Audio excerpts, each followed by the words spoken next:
അത്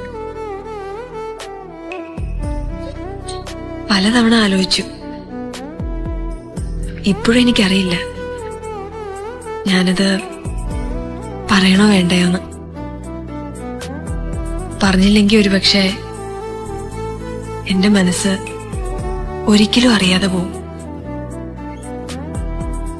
ചിലപ്പോഴെങ്കിലും ആ ശല്യപ്പെടുത്തലുകള് ഞാൻ എൻജോയ് ചെയ്തിട്ടുണ്ട്.